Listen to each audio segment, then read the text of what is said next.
Tankfest program in the main arena.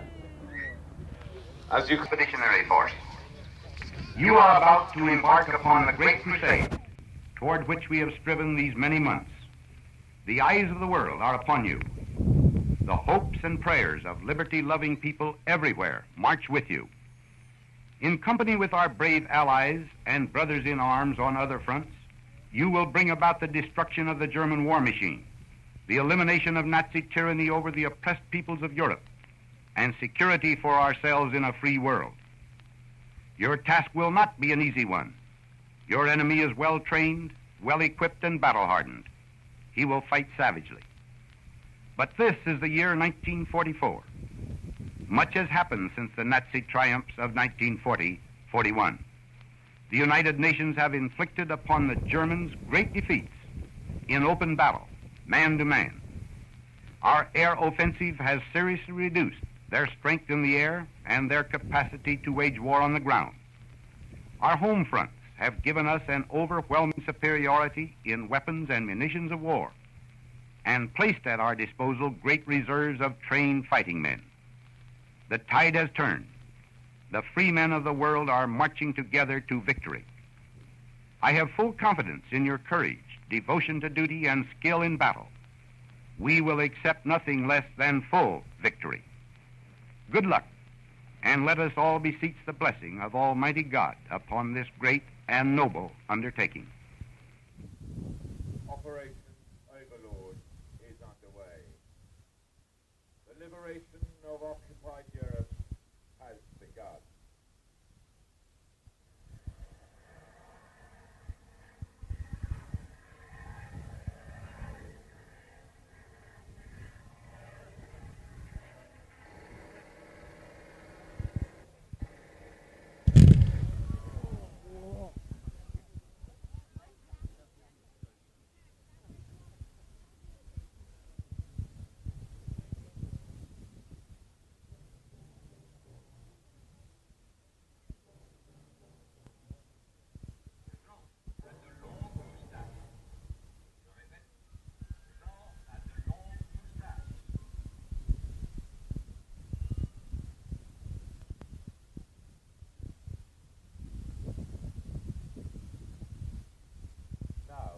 Focus your attention on the arena, for our purposes, occupied France. You can see French resistance fighters moving stealthily towards their planned objective. In this case, a fuel dump. But before they can knock out this valuable supply base, they first have to eliminate the guards. Utilizing coded messages, hundreds of small groups of resistant fighters were activated to play a crucial role in interdicting supply and communication lines many miles away from the actual combat areas, consequently slowing down and delaying the German military's ability to quickly respond to the invasion.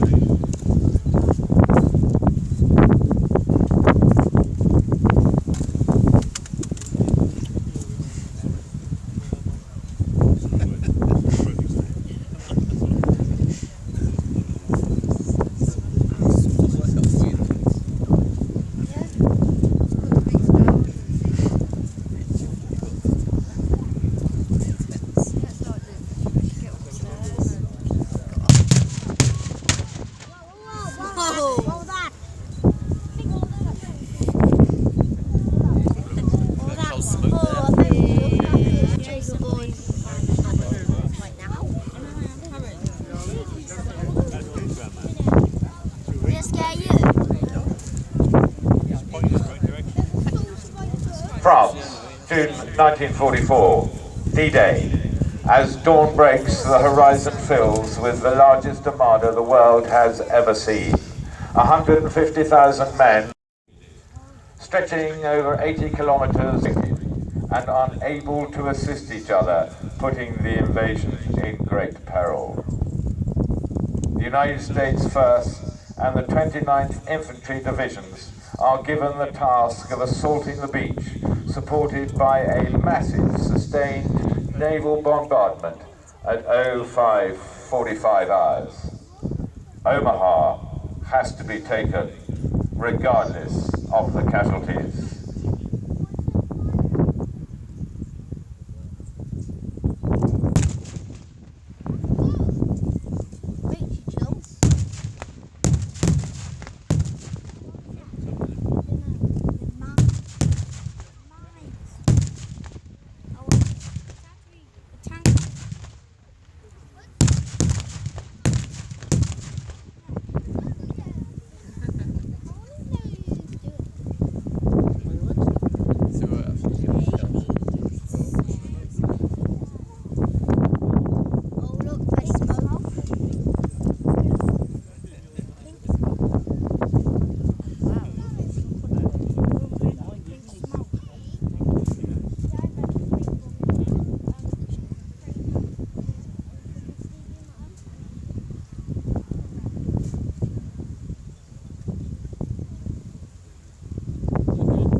Now, if you look to the east of the arena, US infantry from the 29th Infantry Division can be seen moving forwards to attack the German defences. On the right-hand side of the beach with their weapons. Secure in their fortified positions, the German defenders' heavy machine guns, mortars, small arms subject the Americans to sustained fire, which checks their forward momentum.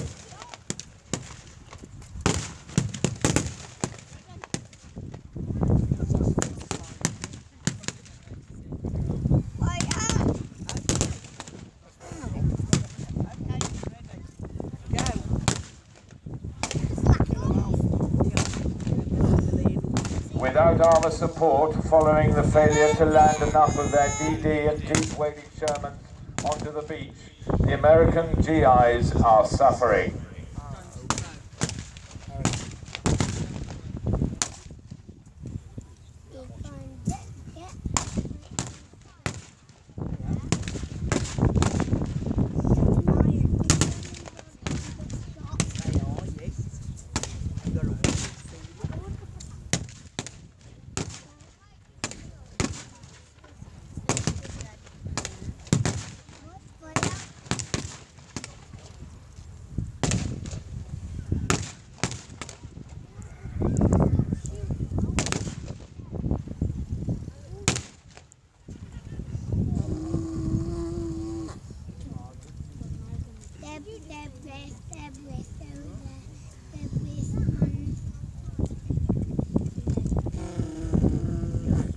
In this case, US armour to assist in suppressing the defenders by sustained heavy fire, allowing the US infantry to finally rally and engage the German defenders on the bluffs, whose morale finally breaks, forcing them to run or surrender.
Omaha had been a tough, brutal and bloody assault for the American GIs and a difficult baptism of fire for the Sherman crews of the 741st, who only managed to land 16 Shermans on shore, a further 27 lying on the seabed.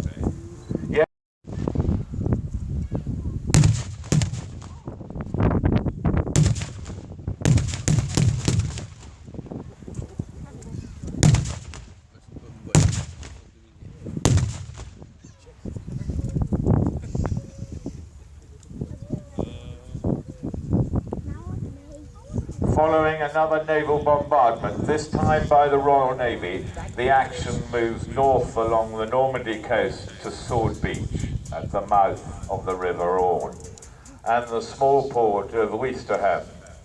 Here, the British 3rd Infantry Division was given the task of assaulting and quickly silencing German defences on Sword Beach if the crucial objective transport hunt of Caen was to be captured. However, the Germans were aware of this and had moved the 21st Panzer Division, equipped with Panzer Mark IVs nearby, to attempt to drive the British back into the sea.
Armoured support for the initial assault wave was supplied by the 27th Independent Armoured Brigade, the 79th Armoured Division, the famous Hobart's Funnies, and consisted of 3 DD duplex drive Sherman regiments, the 13th, 18th Royal Hussars, the 1st East Riding Yeomanry, and the Staffordshire Yeomanry.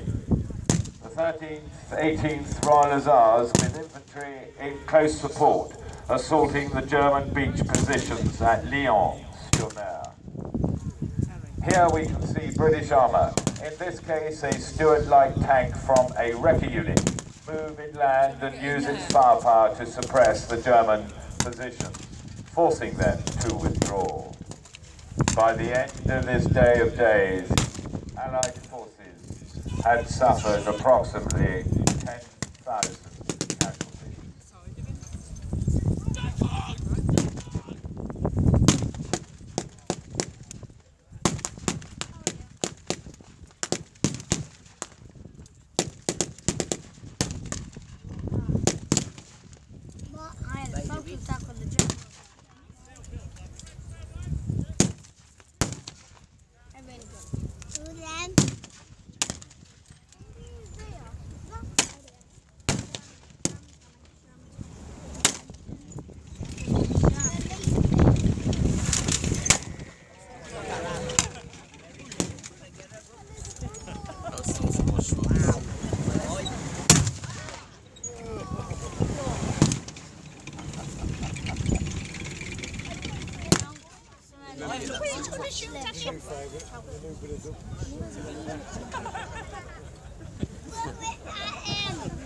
Let's see what we did there.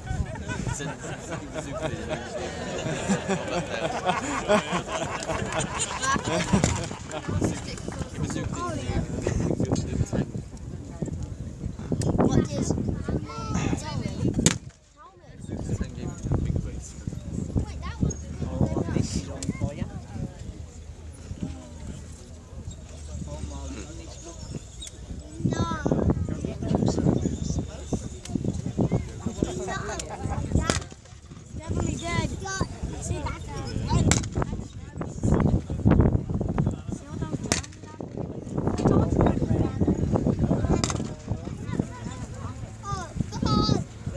thick hedgerows sprouting out of near impenetrable bases of earth, stone and thorn bushes, which themselves were 4 to 6 feet high and virtually insurmountable by armour, with the added danger of exposing the weak belly plate armour to the Germans if the unlucky vehicle was able to crawl over the hedge. Unfortunately for the Allies, the barricade was very extensive in Normandy. being used to separate and protect the fields from the wind, and together with the numerous apple orchards and sunken roads, the terrain beyond the beaches was adept at slowing down attacks and channeling the armour into anti-tank ambushes, which were increasingly deadly with the use of shape-charged weapons such as the single-use Panzerfaust, as this unlucky Daimler armoured car demonstrates.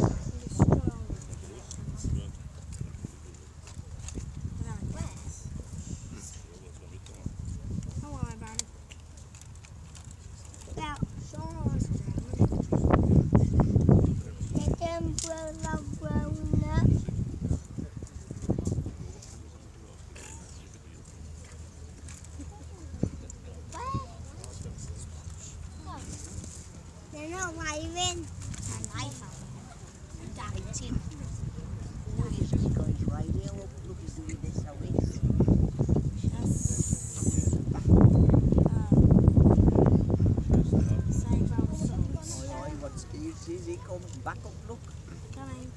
Keep look. I'm going to call him back up.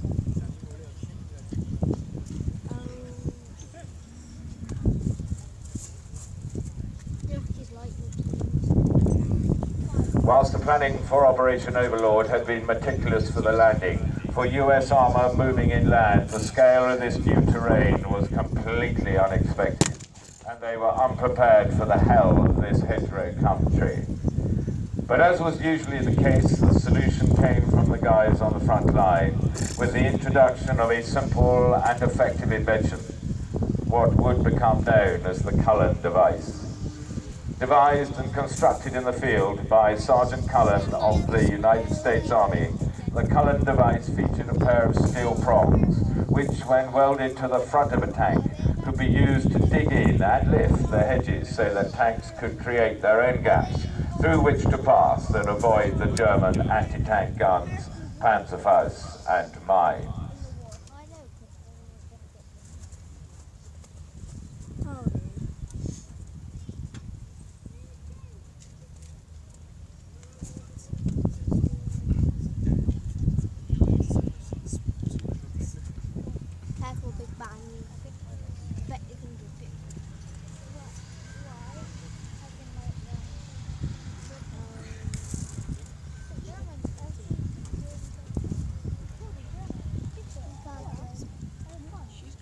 That's it.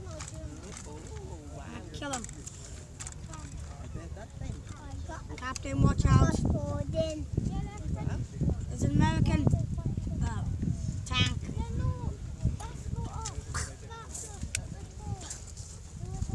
The Americans are going to kill us. Captain, watch out. That tank's going to blow you up. Oh, General. I got hat like them. Yeah, I got a German hat.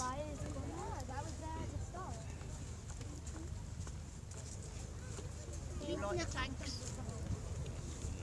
No one I like it. Oh. I hate the noise. I love it. I hate it.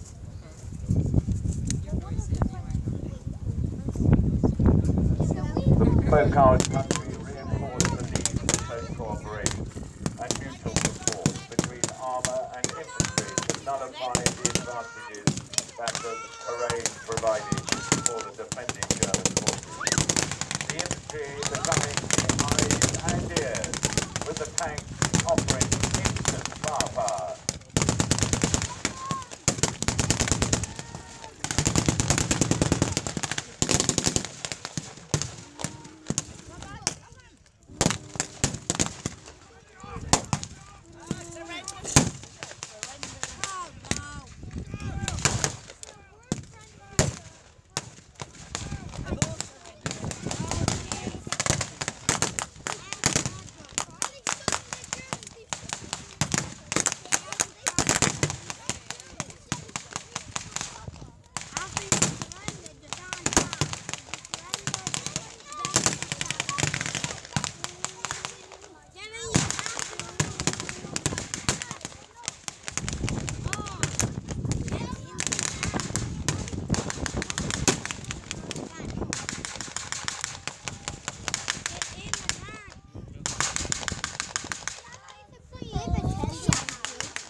one back there.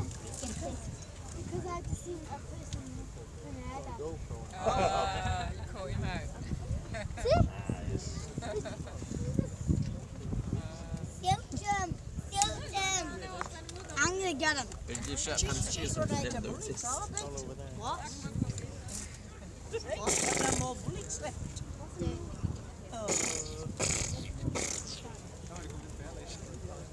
Well, I haven't got...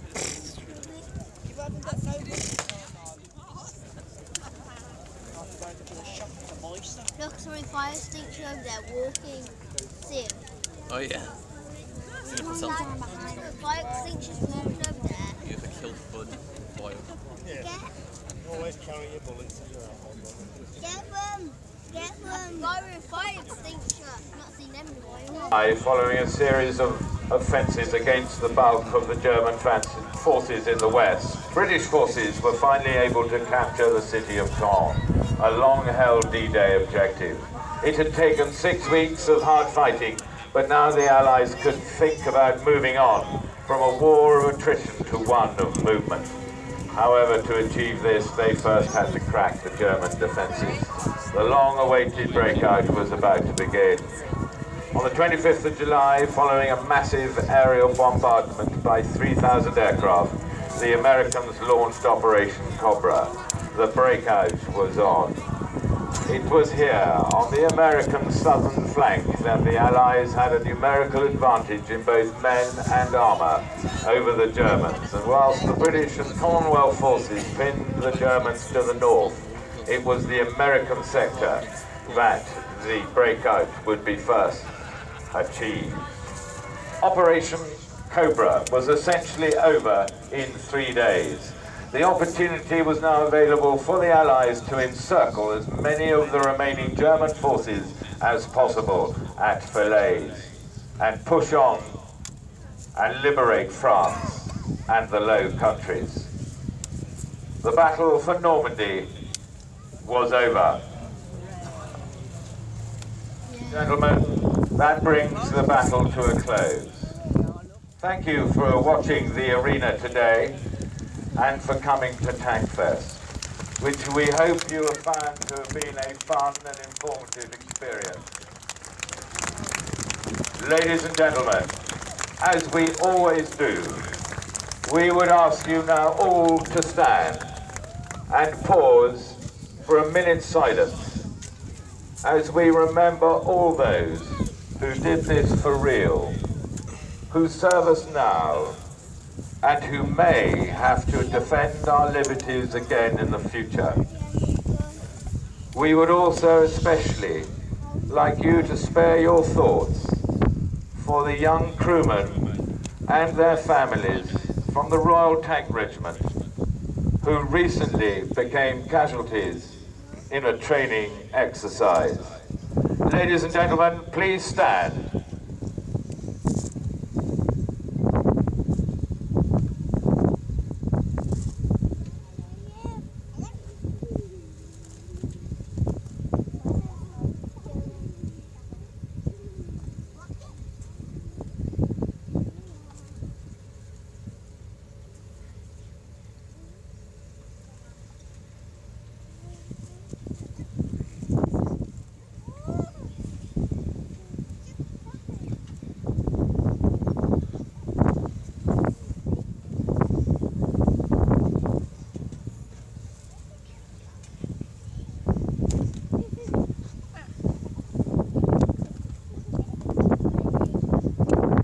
Reverent memory of the people of all nations who have given their lives in the cause of patriotism and duty, and who now rest united in God's peace.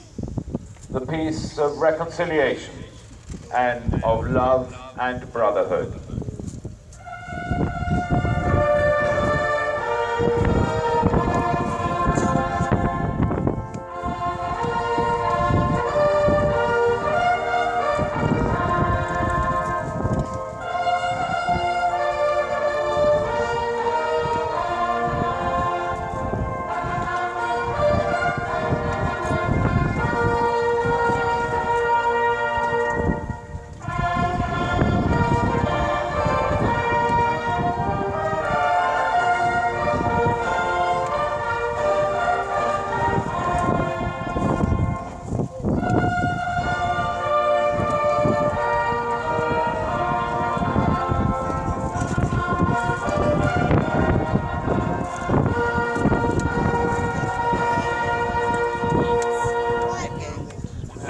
gentlemen, that concludes Tankfest 2017 in the main arena. From everyone at the Tank Museum, we hope you have had a memorable day. Please, when you do choose to leave, have a safe journey home, and we look forward to seeing you next year at Tankfest 2018.